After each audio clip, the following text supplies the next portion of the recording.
Assalamualaikum warahmatullahi wabarakatuh. Perkenalkan, nama saya Andra Putra Mardwika dari Fakultas Teknik Elektro. Di sini saya akan membuat presentasi tentang dakwah dari pelajaran mata kuliah Pendidikan Agama Islam untuk tugas besar 2. Nah, di sini saya akan menjelaskan dakwah. Nah, di sini adalah rangkaian penjelasan saya yang akan dibagi 3, mulai dari pengertian dakwah, unsur-unsur dakwah, dan strategi dakwah. Dakwah sendiri adalah menyeru kepada umat manusia untuk menuju kebaikan, memerintahkan yang ma'ruf, dan mencegah dari yang munkar dalam rangka memperoleh kebahagiaan di dunia dan kesejahteraan di akhirat. Nah, menurut saya dakwah itu adalah hal yang terpenting untuk kemajuan agama Islam saat kini karena berkat Nabi kita, Nabi besar Nabi Muhammad Shallallahu Alaihi Wasallam, atas kerja kerasnya dia untuk berdakwah bisa menyebarkan agama Islam sampai saat ini. Pengertian dakwah. Kata dakwah berasal dari kata masdar, memiliki kata kerja doa yang memiliki arti memanggil, menyeru, dan mengajak. Setiap tindakan yang bersifat memanggil, menyeru, atau mengajak orang untuk beriman dan taat pada perintah Allah Subhanahu wa taala sesuai garis kaidah, syariat dan akhir Islam dan akhlak Islamiyah. Nah, di sini juga saya akan membacakan surah yang berkaitan dengan dakwah. Bismillahirrahmanirrahim. Wal takum minkum ummatun yad'una ilal khairi wa ya'muruna bil ma'rufi wa yanhauna 'anil munkar wa ulaika humul muflihun. Yang artinya, dan hendaklah di antara kamu ada segolongan orang yang menyeru kepada kebajikan, menyuruh berbuat yang ma'ruf, dan mencegah dari yang munkar, dan mereka itulah orang-orang yang beruntung. Quran Surah Ali Imran ayat 100.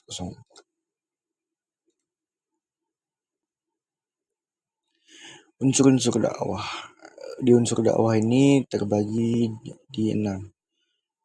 Yang pertama, subjek dakwah, kedua, objek dakwah, yang ketiga, materi dakwah, yang keempat, metode dakwah, yang kelima, media dakwah, dan terakhir, tujuan dakwah. Subjek dakwah. Subjek dakwah adalah orang-orang yang melakukan aktivitas dakwah, yaitu orang yang berusaha mengubah situasi sesuai dengan ketentuan ajaran agama. Pelaku dakwah dapat berbentuk perorangan ataupun kelompok organisasi sekaligus sebagai pemberi informasi dan pembawa misi ajaran agama yang biasa disebut dai. Di sini juga untuk melakukan dakwah itu bisa perorangan ataupun berbentuk kelompok. Perorangan itu bisa jadi seperti kayak ustadz yang sedang menjelaskan di masjid-masjid ketika sholat Jumat ataupun ada acara-acara kebesaran Islam. Dan begitu juga untuk kelompok-kelompok yang sedang melakukan dakwah.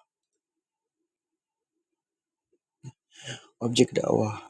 Objek dakwah adalah sekelompok orang atau masyarakat secara keseluruhan yang menerima pesan dakwah tanpa membeda-bedakan. Hal ini sesuai dengan misi yang diemban Rasul dan firman Allah pada Al-Quran surat Al-A'raf ayat 158 yang menerangkan bahwa yang menjadi sasaran dalam aktivitas dakwah adalah manusia keseluruhannya.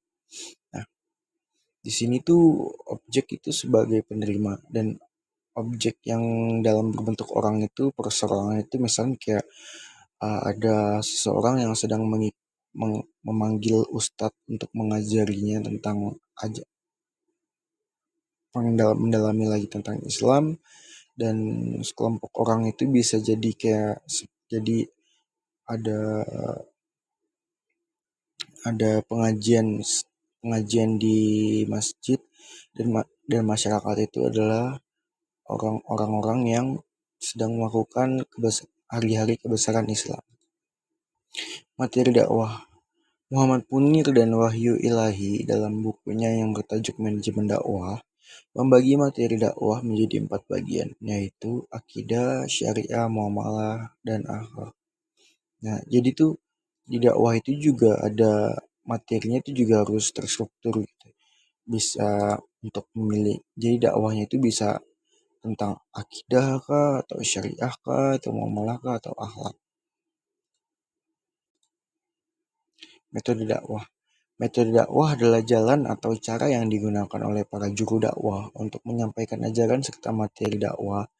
Dalam menyampaikan materi dakwah, metode yang sesuai yang sangat penting demi tersampaikan pesan dan maksud dakwah tersebut. Nah, metode dakwah ini tuh ada banyak. Bisa jadi ustadz yang mendakwah lewat cara membuat lagu atau membuat lantunan-lantunan kebajikan, atau juga metode dakwah itu juga bisa dilakukan dengan cara yang lain. Media dakwah. Media dakwah adalah sarana yang digunakan untuk berdakwah dalam menyampaikan materi dakwah kepada sasaran dakwah. Nah, di media dakwah ini tuh ada dua, bisa dilakukan secara offline maupun online. Offline itu ya seperti biasa dengan cara konvensional lainnya, ya seperti ada acara kebesaran agama Islam, atau ada pengajian. Nah, kalau secara online itu dakwah tuh bisa dilakukan secara online tuh seperti dia membuat YouTube, mengupload YouTube tentang kebaikan-kebaikan yang ada di Islam, atau hal-hal perbuatan yang dilarang oleh Islam, maupun di TikTok, Instagram, maupun lain-lainnya. Tujuan dakwah. Tujuan dakwah ini adalah menyebarkan kebenaran Islam yang dapat dikategorikan pada 3 macam. Menanamkan akidah, ketaatan pada hukum-hukum Islam, pembinaan dan pembentukan akhlak. Strategi berdakwah. Menurut Asmuni, strategi dakwah adalah metode, siasat, taktik, atau manuver yang digunakan dalam aktivitas dakwah. Strategi yang digunakan haruslah memperhatikan asas-asas dakwah. Nah, di sini juga ada surah yang berkait dengan strategi dakwah. Bismillahirrahmanirrahim. Uda ila sabili rabbika bil hikmati wal mau'izatil basanati wajadilhum bilati hiya ahsan. Inna rabbaka huwa alamu biman dolla an sabilihi wa huwa a'lamu bil muhtadin. Quran Surah An-Nahl ayat 125. Nah, di sini daftar pusaka dari materi-materi sebelumnya. Alhamdulillah telah mencapai di penghujung acara. Nah, dari presentasi ini yang saya tangkap itu dakwah itu sangatlah penting, dan saya juga ingin sekali rasanya bisa melakukan dakwah.